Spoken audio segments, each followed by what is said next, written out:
왼쪽은 작사가가 나오는 것이고 위에는 이것이 그 러시아에서 불렸던 그런 곡에 이제 그 곡을 편곡을 한 거죠. 피득 목사님이 편곡을 한 건데 이것이 시편 130편의 참회의 시편, 그 깊은 절망과 죄악의 늪에서 하나님께 부르짖는 그런 아주 간절한 간구를 담고 있습니다.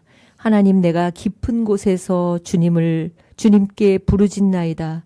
주님, 내 소리를 들으시며 나의 부르짖는 소리에 귀를 기울여 주옵소서. 시편 130편 1절과 2절에 나오는 이 말씀을 가지고 루터가 그 당시에 그 로만 카톨릭과 대항해서 그 어떤 그 종교 개혁을 할 때 너무나 자신의 깊은 신학적인 고뇌를 가지고 그리고 하나님의 은혜와 믿음으로만 의롭게 된다는 그 이신 칭의의 진리를 깨닫고 그리고 또 그 깊은 곳에서 루터에게 하나님께 정말 간절히 하나님의 그 용서와 하나님의 그 죄인의 본분을 깨달으면서 갈망하는 심정으로 이 담아낸 그 시편 130편을 기본으로 쓴 곡입니다. 여러분이 저도 이 찬양을 참 좋아하는데 이 깊은 곳에서 나의 심령 깊은 곳에서 주님께 불러 아뢰고 기도하고 간구하는 이 루터의 마음을 지금 이렇게 시대가 지났지만 여러분에게 은혜가 다가왔으면 합니다. 네, 오늘의 말씀은 사무엘상 7장 1절, 사무엘하 6장 6절에서 12절의 말씀. 하나님의 임재라는 오벳에돔의 가문이라는 부제를 가지고 여러분에게 하나님의 말씀에 큰 은혜가 있기를 바랍니다. 자, 구약 시대 때 하나님의 임재는요. 그 뭐예요? 임재 상징은 언약궤예요. 법궤. 자, 한번 그림을 한번 보여드릴까요? 네. 저렇게 하나님의 임재의 상징이 법궤라고도 하고 하나님의 궤라고도 하고 언약궤라고도 합니다. 금으로 입혔지만 사실 궤짝이에요. 궤짝에 정금으로 입힌 거죠. 그래서 그 다음 그림을 보면 출애굽기 그 애굽에서 종살이하던 이스라엘 백성이 이제 애굽에서 탈출하고 나와서 광야에서 하나님께서 모세에게 말씀하셨어요. 너희는 광야에서 성막을 짓고 거룩한 텐트죠. 텐트를 만들고 거기서 너희들이 나를 예배해라. 제사를 드려라. 이렇게 말씀하셨어요. 그래서 성막을 이렇게 단면을 자른 거죠. 그래서 성막 안에는 저 왼쪽에 커튼 왼쪽 여러분의 그 자리에서 보면 왼쪽 뒤에 있는 그 커튼 뒤가 지성소고요. 거기에 이 법궤, 언약궤가 있는 거고 그 다음에 커튼 아래 오른쪽에 보면 이렇게 제사장이 서 있잖아요. 그것이 성소예요. 그래서 보통 제사장은 저기까지만 들어가요. 저 지성소 뒤쪽 커튼 뒤는 대제사장이 1년에 한 번 대속죄 일에만 들어갈 수 있는 그렇게 성막입니다. 그래서 법궤는 어디 있어요, 여러분? 법궤가 어디 보이죠? 커튼 뒤에 보이죠? 법궤는 저 뒤에 보면은 이렇게 지성소에 있는데 그 법궤의 그림을 아까 보면은 그 법궤가 금으로 이렇게 입혀 있지만 앞전에 그 그림을 한번 보여주실까요? 네, 그리고 세 번째 그림 다시 한번 보여주세요. 네, 그 다음을 보여주세요. 네, 이 법궤, 지성소에 있는 법궤 속에는 뭐가 들었냐면 저 항아리 보이시잖아요. 항아리에 광야에서 이스라엘 백성을 먹이신 만나가 들어있고요. 그 다음에 두 돌판이 보이잖아요. 모세의 십계명이 들어있고 그 다음에 지팡이가 보이는데 지팡이에 뭐가 났어요? 이렇게 싹이 났잖아요. 그래서 아론의 지팡이, 싹난 지팡이 이렇게 담겨 있습니다. 그리고 그 위를 정금으로 이렇게 덮어가지고 위에 이렇게 두 날개가 보이잖아요. 그것이 그룹이에요. 천사를 나타내는 것이죠. 그룹들이 감싸고 있는 모습을 하고 있습니다. 그래서 그 다음 PPT를 보면은 광야에서 하나님이 일일이 다 가르쳐 주셨어요. 이 성막이 사실은 텐트잖아요. 그러니까 여러분이 요즘 그 뭘 많이 가죠? 야외에? 요즘? 예? 캠핑 많이 가잖아요. 갈 때 어때요? 텐트를 쳤다가 접었다, 쳤다 접었다. 똑같은 거예요. 광야에서도 이게 거룩한 하나님의 임재가 있는 곳이라서 성막이라고 하지만 그 텐트하고 똑같은 거예요. 홀리 텐트잖아요. 그래서 성막을 옮길 때에는 하나님이 어떻게 해야 되는지, 또 성막을 펴서 어떻게 해야 되는지를 일일이 다 가르쳐 주신 거예요. 그래서 여기 보면은 이 성막을 옮길 때에는 반드시 레위 지파만 하도록 하신 거예요. 그래서 레위 지파의 후손이 세 후손이 있어요. 게르손 후손과 고핫 후손과 무라리 후손이 있는데, 게르손 후손은 뭐를 하겠냐면 이 성막 있잖아요. 텐트 같은 거를 이렇게 다 접도록, 텐트도 한 겹이 아니에요. 세 겹이나 되거든요. 그 텐트를 다 접고 나르고 또 치고 이런 일을 게르손 자손이 하게 했고, 고핫은 뭘 했냐면은 이 법궤 있잖아요. 이 언약궤 법궤와 성전 안에 그런 뭐 떡상 등대 이런 성전의 기물들을 나르게 했고, 무라리 그 자손들은 뭐를 했냐면 그 텐트를 치려면 널판도 있어야 되고 기둥도 세워야 되고 받침도 해야 되고 이런 것들은 무라리 후손들이 하도록 했습니다. 그러니까 법궤는 어떤 자손들이 옮겼어요? 법궤는 고핫이죠. 고핫 자손이 옮기도록 그렇게. 그러나 이 고핫 자손들이 그냥 법궤를 옮긴 게 아니에요. 법궤가 그 전 사진을 보면은 내가 이렇게 하는 이유는 성경이 어렵다고 하니까 이 부부가 늘 안 오네. 성경이 어렵다고 하니까 내가 이렇게 다 그림을 해서 가르쳐 주는데 꼭 안 오네. 우리 채빈이 아빠가 은혜 받기 바랍니다. 네. 그래가지고 이렇게 채를 꿰고요. 채를 꿰고 그거를 그냥 들으면 안 돼요. 천을 해서 고핫 자손이 어깨에 메고 그렇게 이동을 하도록 그렇게 하나님께서 정해주신 거예요. 다 룰이 있는 거예요. 그냥 룰이 아닌 거예요. 그런데 엘리 제사장이라는 한나, 사무엘의 엄마가 한나잖아요. 엘리 제사장 때에는 이제 막 힘해진 거예요. 그래갖고 엘리 제사장이 너무 비대해지고 거기 보면 영적으로 둔감해진 거죠. 그 뚱뚱해졌다는 거는 영적인 의미로는 그만큼 둔감해진 거죠. 금식도 안 하고 제사장이 늘 그렇게 살아가니 엘리 제사장 때 그 아들 홈니와 비느하스라는 아들이 있었는데 너무 타락한 거예요. 막 그 성전에서, 이 거룩한 성전에서 사람들이 이렇게 제사를 드리고 예물을 가져오면은 그거를 기다리지 못하고 좋은 거는 자기들이 막 가져가서 먹고 막 이렇게 너무나 타락했던 거죠. 그 엘리 제사장이 자기의 자식을 바른 말을 하지 못한 거예요. 그래서 블레셋과의 전쟁이 늘 있을 때 이들이 믿음은 없으면서 하나님의 법궤를 앞세우고 나간 거예요. 전쟁을 할 때 하나님의 법궤를, 오른쪽 그림에 보면 하나님의 법궤를 앞세우고 나갔다가 전쟁터에서 전쟁도 패하고 홈니와 비나스도 죽고, 그리고 엘리 제사장의 가문이 몰락하게 됩니다. 하나님을 업신여기고 하나님의 제사를 경홀히 여긴 대가예요. 민수기 4장 15절에 나옵니다. 하나님의 임재의 상징인 법궤를 블레셋에게 빼앗기고 맙니다. 그런데 너무 놀라운 게 하나님의 법궤를 뺏겼어요. 블레셋 땅에 들어가자 블레셋에 갑자기 전염병이 돌고 재앙이 닥치기 시작하는 거죠. 그래서 그 다음 그림을 보면 재앙을 피하기 위해서 블레셋 사람들이 이 법궤를, 이스라엘의 그 신이 있다는 이 법궤를 저 다곤 신전, 거긴 여러 신들이 있는데 아스돗의 다곤 신전에 갔다가 그 신상 옆에 놓으면 괜찮겠지 하고 다곤 신상 옆에 놓은 거예요. 이 다곤 신은 뭐냐면요, 물고기 형상을 하고 있어요. 이렇게 물고기 형상을 하고 있는데 그 다곤 신상 옆에 뒀는데 자고 일어나 보니까 어때요?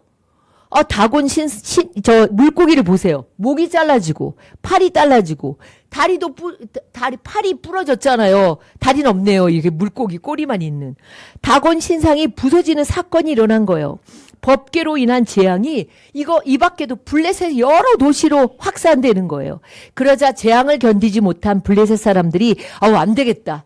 저 법궤를 빨리 이스라엘 나라로 돌려보내야 되겠다 결정을 하고, 그리고 이제 소들이 끄는 수레에다가 법궤를 싣고, 그거는 이제 블레셋은 아마 신을 옮길 때 수레에다 싣고 이렇게 옮겼나 봐요. 그러니까 그들의 양식대로, 그들의 방식대로 소들이 끄는 수레에다 법궤를 싣고 이스라엘의 베세메스라는 곳으로 옮겨 보냅니다.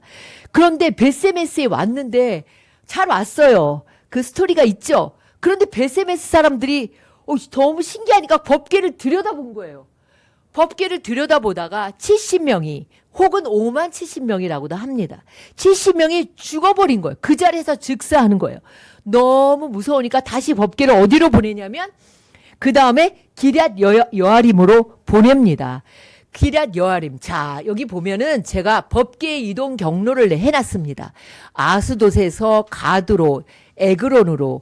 이게 다 어디냐면 블레셋의 도시입니다. 그 다음에 이제 벳세메스로 해서 거기부터 이제 이스라엘의 경계예요. 기럇 여아림으로 보낸 거예요. 기럇 여아림으로 보냈는데 기럇 여아림에 왔는데 보니까 두려운 거예요. 그러니까 산 꼭대기에 사는 아비나답 또는 아미나답이라는 그 사람의 집으로 옮기기로 기럇 여아림 사람들이 결정을 합니다. 그리고 사무엘상 7절 1절에 보면 기럇 여아림의 아비나답의 아들 엘르아사를 거룩히 구별해서 여호와의 궤를 지키도록 그렇게 하신 거예요. 여호와의 궤를 지키도록 하신 거예요. 여기서 지키게 한다라는 말은 히브리어 원어로 쏴마른데요. 이건 뭐냐면 주의를 기울이고 그리고 잘 보호하고 시중을 들다 이런 의미예요. 그런데 여러분 세월이 70년 혹은 20년이라고 돼요. 이건 역사가마다 주석가마다 다릅니다. 그런데 어쨌든 기럇 여아림의 그 집에 20년이 흘렀어요. 또 그 이후로부터 한 70년이 흘렀다고도 하고 99년이 흘렀다고도 합니다. 어쨌든 오랜 시간이 흘렀습니다. 그런데 이 기럇 여아림의 이 아비나답 집에서 처음에는 법궤를 주의하고 잘 지켰어요. 그리고 잘 보호했어요.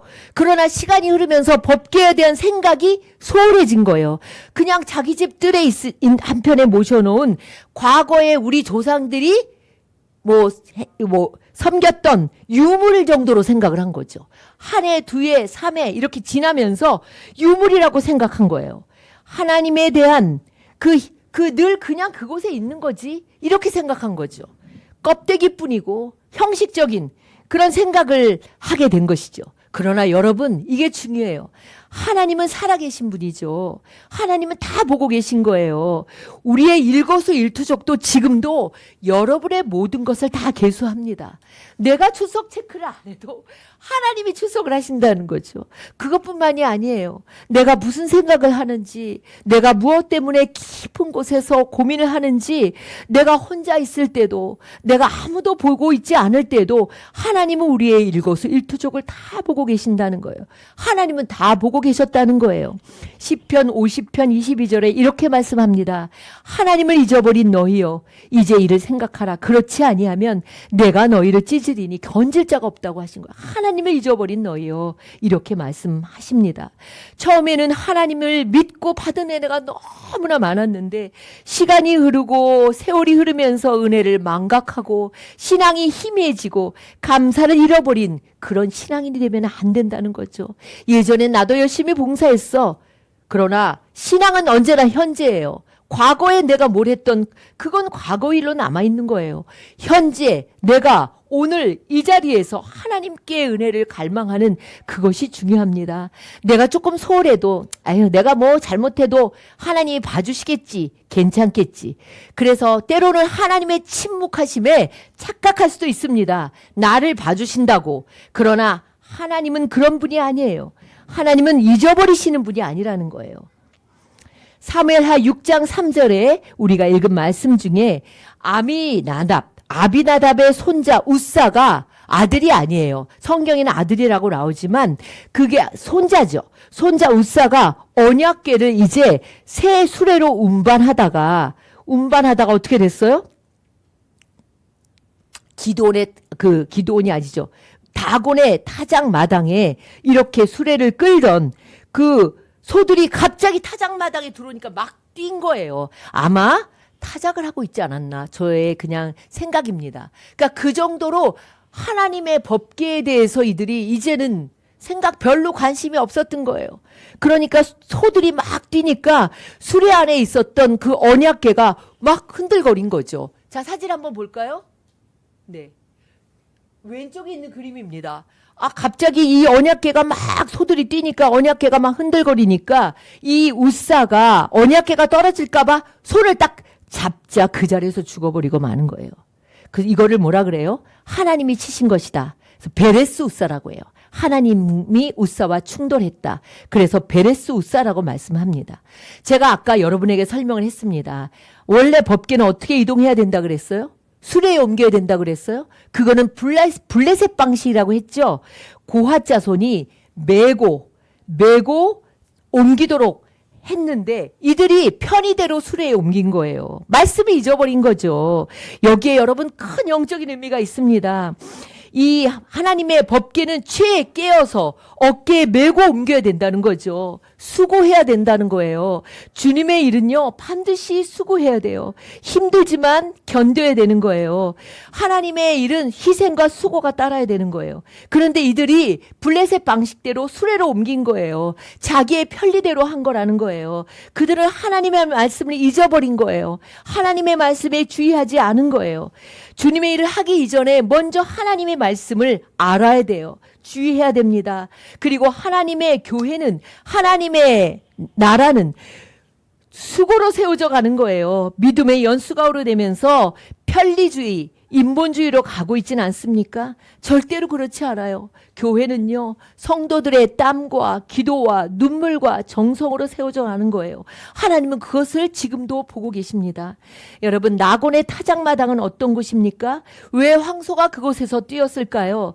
타작마당은 어떤 곳이에요? 곡식을 터는 곳이잖아요. 우연이 아니에요. 타작마당이었다는 게 너무 중요한 거예요. 성경에서 이 타작마당에는 큰 영적인 의미가 있습니다. 두 번째 영적인 의미는 뭐냐면 마태복음 3장 12절에 보면 예수님이 이렇게 말씀하세요. 그는 손에 키를 들고 있으니 타작마당을 깨끗이 하여 알곡은 곳간에 모아드리고 쭉정이는 꺼지지 않는 불에 태우실 것이다. 예수님이 말씀하신다는 거예요. 타작마당은 뭐예요? 알곡과 쭉정이를 가르는 곳이라는 거예요. 심판의 장소라는 거예요. 이날 우연히 소들이 타작마당에서 뛴 게 아니라는 거예요. 하나님이 20년 동안 혹은 70년 동안 하나님의 언약궤에 무관심하고 소홀했던 그 아비나담의 집을 보고 계시면서도 참고 계셨다는 것이죠. 아비나담의 가정이 법궤를 소중히 여기지 않는 것을 보면서도 70년을 기다리신 거예요. 하나님은 오래 참으십니다. 그러나 때가 되면 타작마당의 시간이 온다는 거예요. 우리의 인생을 결산하는 때가 온다는 거예요. 그것은 우리의 인생의 종말일 수도 있고 우리 개인의 종말일 수도 있고 세상의 종말일 수도 있고 우리의 삶에 하나님은 모든 것을 메네메네 되게 우바르신 하나님 우리의 모든 것을 세고 계신다는 거죠. 갈라디아서 6장 7절에 자기를 속이지 마십시오. 하나님은 조롱을 받으실 분이 아니십니다. 사람은 무엇을 심든지 심은 대로 거둔다고 말씀하십니다. 사무엘상 2장 30절 후반절에 이렇게 말씀하십니다. 내가 나를 존중하는 사람들을 존중하고 나를 경멸하는 자들은 수치를 당하게 할 것이다. 나 주의 말이다. 하나님은 여러분, 하나님은요 사랑의 하나님이시기도 하지만 공의의 하나님이시기도 한 거예요. 사랑하는 성도 여러분, 오래 신앙생활 하면서 우리의 신앙이 희미해지고 있지는 않습니까? 과거의 하나님으로, 과거의 은혜로만 그렇게 기억하고만 있지는 않습니까? 하나님은 오늘의 하나님이에요. 지금 이 자리의 하나님이에요. 오늘, 지금, 바로 이 자리에 하나님이시라는 거예요. 우리가 말씀대로 순종하며 살기보다 내 편의대로, 내 생각대로, 내 소견대로 신앙생활하고 있지 않습니까? 여러분, 절대로 은혜를 받을 수가 없습니다.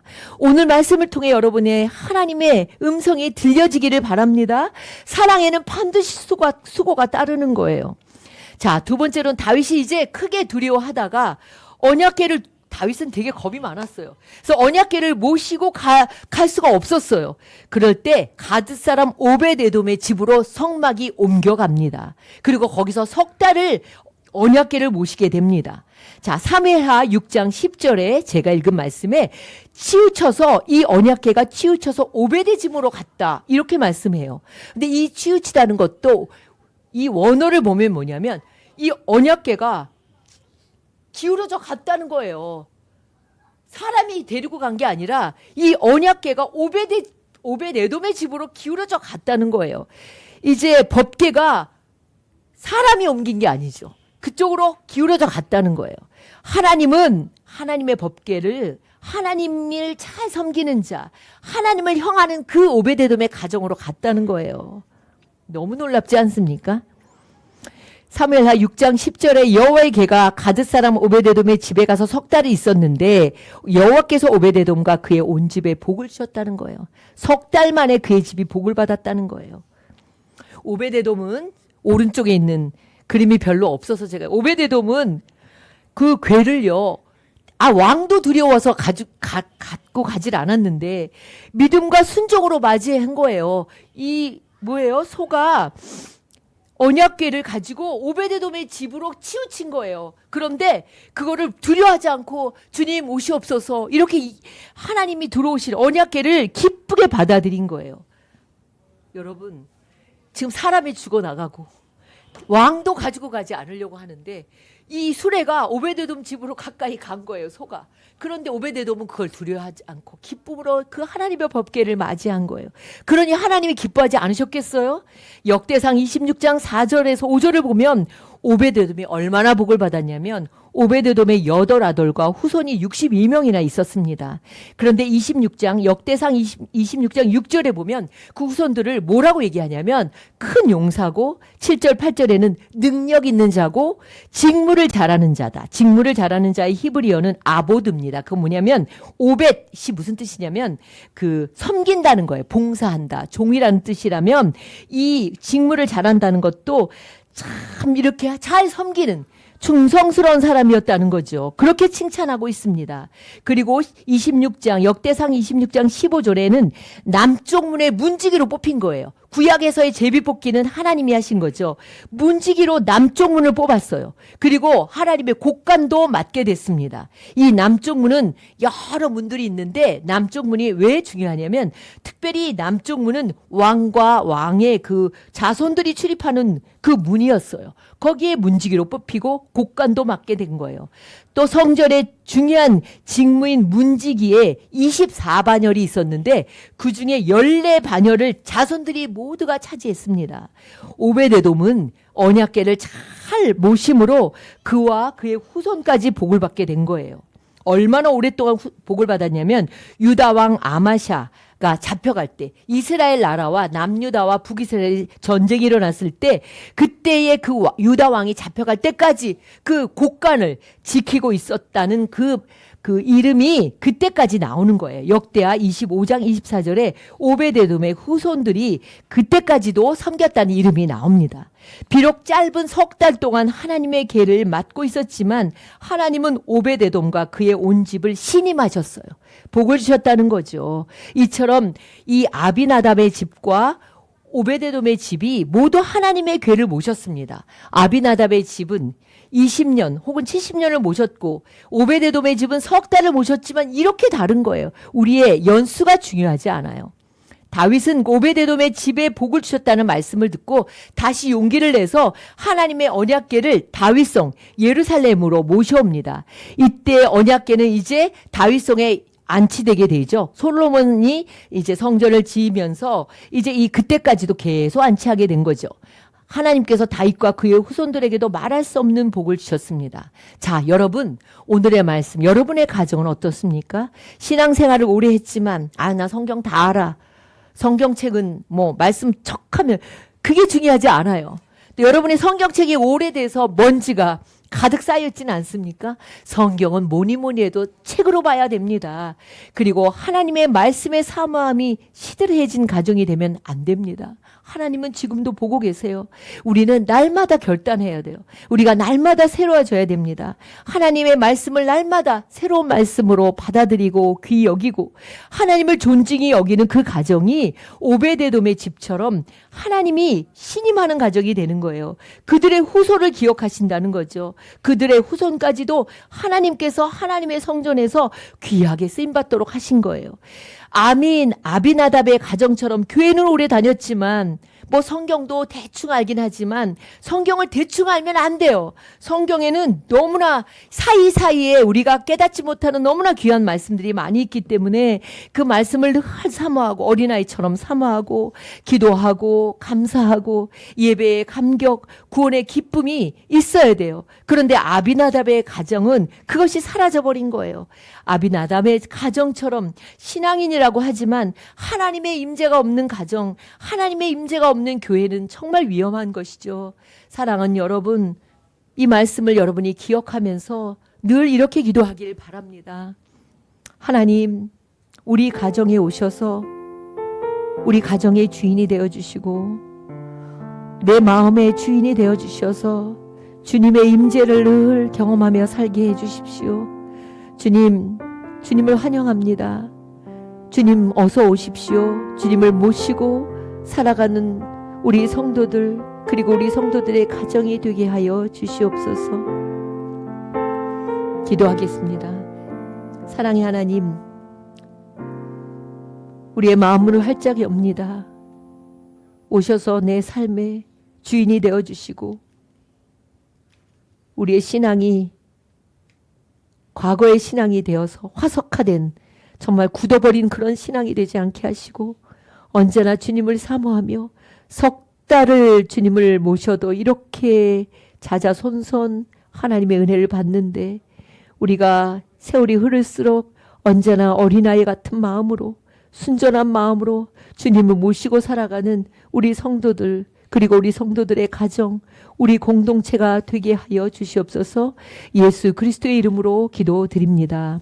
아멘. 사도신경으로 신앙 고백하시겠습니다.